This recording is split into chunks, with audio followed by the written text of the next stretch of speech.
sacrifice and play this game. I done prayed that my life would never be the same. I done prayed that I will make it bring glory to my name. Ladies and gentlemen, this podcast is brought to you by Final Form Supplements. Final Form Supplements is a supplement brand that is for the average everyday person and or the hardcore gym rats. As you can see, we have the joint support gummies. It's empty. I actually just took my last 2 gummies today or yesterday. So I got a new bottle coming in, or I got a new bottle in the fridge right now. I just used my first month of the joint support. Joints feel fantastic. We have multivitamins, and we also have creatine and protein, things of that nature for, getting your body right. Go to Final Form Subs, that's SUPPS, finalformsubs.com. Use promo code Coach Strib, all caps, no space, to get 10% off your order, and check that out. Alrighty. Now, I'm excited to be expanding the podcast that is Ivy Talks, the umbrella Ivy Talks. And as you guys know, we have the Uncle Stribs, we have the Garden 6615, and now we have a new show called The NFL Coverage. And it's just going to be me going over the interesting things and the highlights of what transpired the week before. So today we're going to go over week 1, things that I saw that are interesting, and things that I want to be looking forward to as we get on to the next. What's the word I'm looking for? As we go on to the next week. Alrighty. So this will be an exciting thing that I'm going to start doing every week, and then obviously we're going to go by season. So each season will be a new season, and we're going to go from there. So this is the first episode, season 1, episode 1 of the NFL Coverage, brought to you by Ivy Talks and Coach Strib, Uncle Strib, however you want to do it. Now, week 1, first thing I have to address, Aaron Rodgers. I'm a huge Aaron Rodgers fan, and a lot of people had the Jets winning the Super Bowl, or at least going to the Super Bowl. The Jets were a high caliber team with Aaron Rodgers and the trades they made this offseason, and they have a solid defense. So obviously Aaron Rodgers gets hurt, torn Achilles. Shout out to Aaron Rodgers. We hope that he has a very, I don't want to say speedy recovery. You got it with Achilles and ACLs. You got to take your time and make sure you're healing right. I just hope he has a smooth healing process and he heals properly. But that's going to hurt the Jets. Now, even though the Jets did end up winning that game, if I can find my notes here, Jets played the Bills, which the Bills have been a pretty good team the past couple years. They beat the Bills 22-16. I think that Jets defense is going to be the catalyst for that team.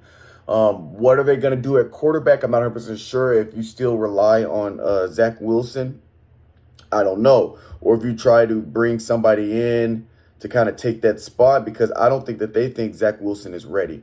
All right, but we do have Aaron Rodgers going down. Joe Burrow didn't have a great performance coming out week 1, and they took an L to the Cleveland Browns. We also have some other interesting things. Of course, Thursday Night Football, the Detroit Lions upsetting the Kansas City Chiefs. Obviously, the Kansas City Chiefs are always a high favorite for the Super Bowl because of Patrick Mahomes, but Travis Kelce did not play, and everybody and their mama knows that Travis Kelce is a good chunk of their offense. He's not all of their offense, but he is a good percent of their offense. And even when he's on the field, he can be used as decoys to open up things for other people. So even when he's not on the field, you kind of normalize your team. Because even if you're not throwing him the ball, him lining up somewhere, that defense is going to respect his presence on the field. Now that he's not on the field, you got to have the other guys, the younger guys, because they're a young team now. They got to step up. So Detroit Lions beat Kansas City, Baltimore beat Houston. Nothing really surprising there. Obviously the Browns, the San Francisco 49ers. San Francisco 49ers looked good. Christian McCaffrey, 152 rushing yards and 17 receiving yards. Christian McCaffrey looks good, and we all know that 49ers defense, they're going to step up. Their defense has been pretty good the past couple of years, and they are rocking with Brock Purdy as the starting quarterback. A lot of people said last year that he's not going to be he wouldn't.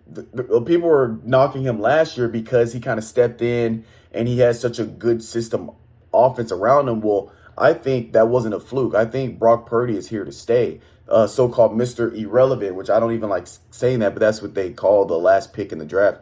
But he's relevant now. I do believe he's here to stay, and he's going to continue to play at the level he's playing, and he's going to continue to keep winning games with San Francisco 49ers. Then we have Commanders beat Cardinals, the Bucks beat the Vikings, Jacksonville Jaguars beat the Colts. I do believe, because I'm a big Titans fan, everybody knows I'm from the 615. I'm born and raised in Tennessee, and I'm a huge Tennessee Titans fan. So our division, which is known for not being the toughest division, but the Titans generally have a good shot of winning the division each year. And Jacksonville Jaguars they're finally a good team. All right, I'll say it. They're finally a good team. They beat up the Colts 31-21, and that boy Trevor Lawrence is stepping up and playing. He had 241 yards. He threw an interception, but 2 passing touchdowns, and he had 21 rushing yards. There, Tennessee Titans and the New Orleans Saints. Titans. I'm not sure. I don't know. I don't know what's going on. We had Tannehill. I guess Tannehill's got to figure out. He started off very, very rough. You're talking about 3 interceptions. He threw 3 interceptions, no touchdown passes, got sacked 3 times, has 3 rushes for 5 yards. Right? Derrick Henry played well.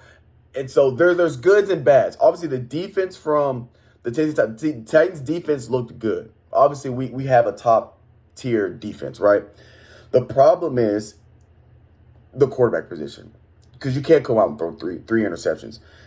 Now, what also is a good sign, because Henry got hurt, or he was dealing with injuries last season, is they didn't run him like they normally do. He only got 15 carries, so he's normally like a 20 to 30 carry guy, 25 to 30 carry guy. But he had over 100 total yards of offense. So he had 63 rushing yards, and he also had 56 receiving yards. So he had 100-plus yards of total offense. So that is a good sign that Derrick Henry is still producing, right?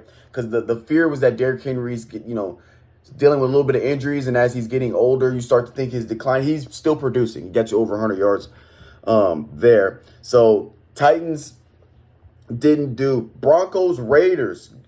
Again, I'm looking for one of the people I'm looking forward to watching is I want to see what Russell Wilson's going to do this year. This has to be a bounce back year. This has to be a comeback year. If he doesn't perform at the level we expect Russell Wilson to play this year, then he's going to start falling into that decline when athletes get certain age. He's going to fall to that decline of not being that guy anymore, which I think he is, and so I want him to play well.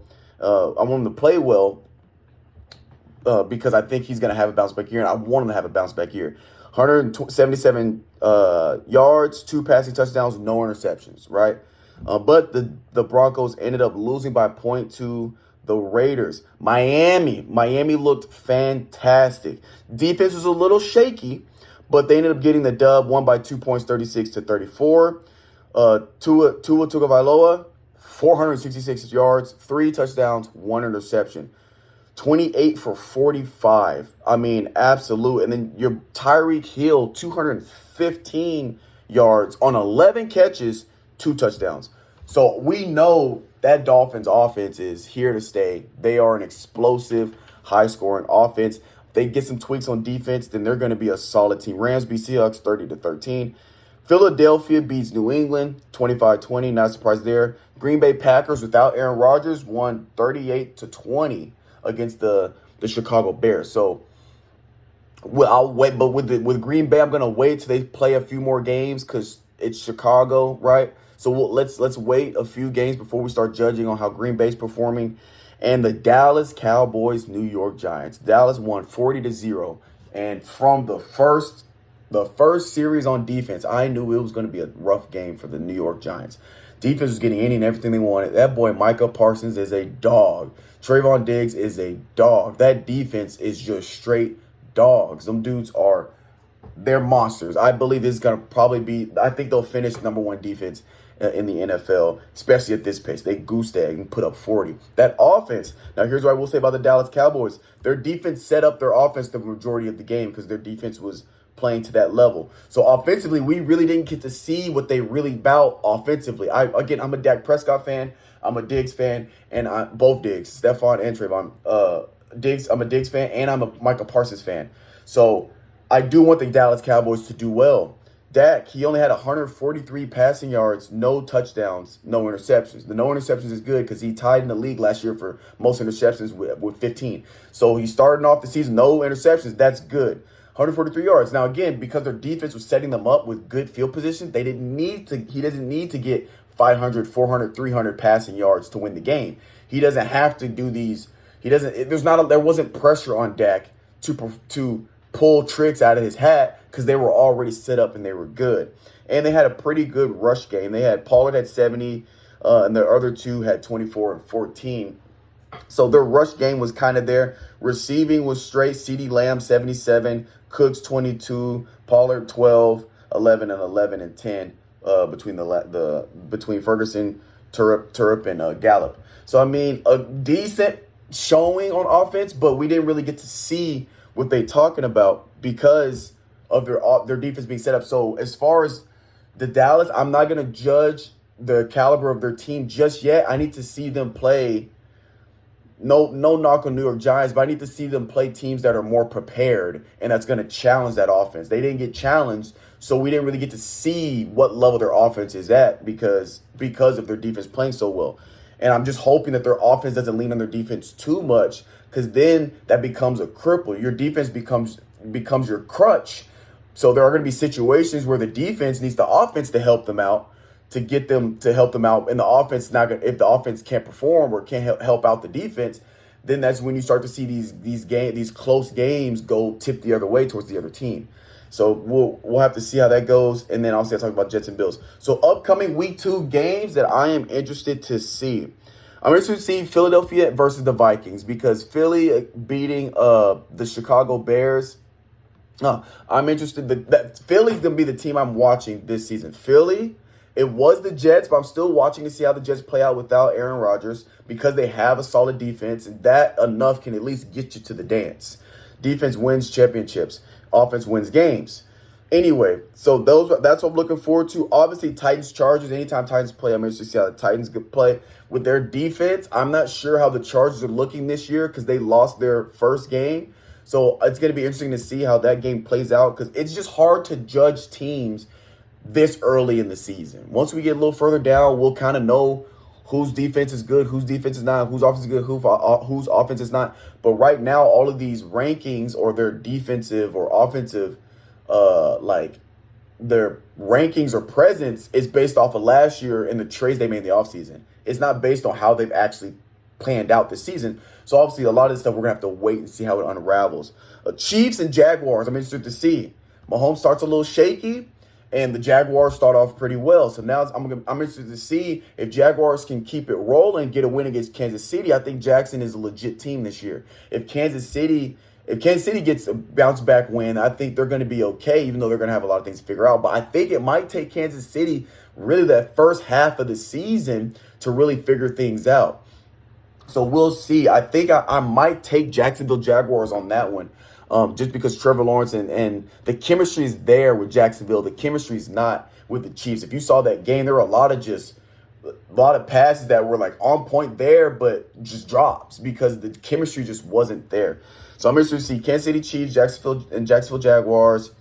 I'm interested to see the Jets and the Cowboys. It's going to be a heavy defensive game. It might be low scoring if Dallas's offense is where it was last year. I think it'd be a low-scoring game, but we'll see. The Cowboys do have potential for absolute blowout. And then outside of that, I think the only other game I'm really interested to see would be the Denver Broncos and Commanders, just because I want to see how Russell Wilson, how he what's the word I'm looking for? How he reacts to that first week, right? They were close. They almost got it, couldn't get it. Now, how does he bounce back? How does he respond to that first week loss? Those are the ones I'm going to be looking at or really interested to see how those play out. It's going to be those 3 games. And so Thursday night, which is tomorrow, I will probably publish this later tonight, Wednesday night. And so tomorrow, Vikings and Eagles play. So we'll see that play out early. Then we have the Sunday game, and then Monday night, which we got 2 back-to-back headers of Monday Night Football. Saints, Cardinals, Browns, Steelers.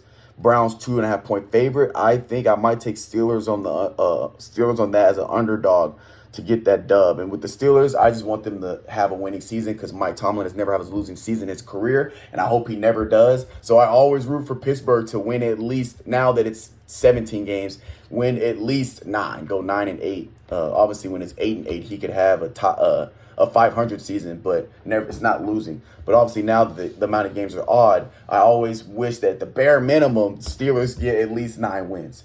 But that's just going to be all for the coverage. Again, we'll come back next week, review what we saw week 2, and then what that's going to entail for week 3, and we'll keep it rolling. So this has been another a good first podcast. I think it went well, and I love going over the sports. If you guys have joined the Discord, go to Ivy Talks Podcast. Or go to Ivy Productions LLC. That was the old one. On Instagram, go to Ivy Productions LLC. Join the Discord. And you guys we can talk sports in the Discord. Or if you just want to hit me up on those on Instagram, and I can help you get that information where you can join the Discord. And for all my sports fans out there, big NFL, let me know what your guys' team is. For YouTube, in the comments, let me know what your team is and how do you think they're gonna end up finishing in the regular season. So. Appreciate you guys for watching. I'll catch you guys next week right here at the NFL Coverage. I'm destiny. I'm gonna chase my dreams.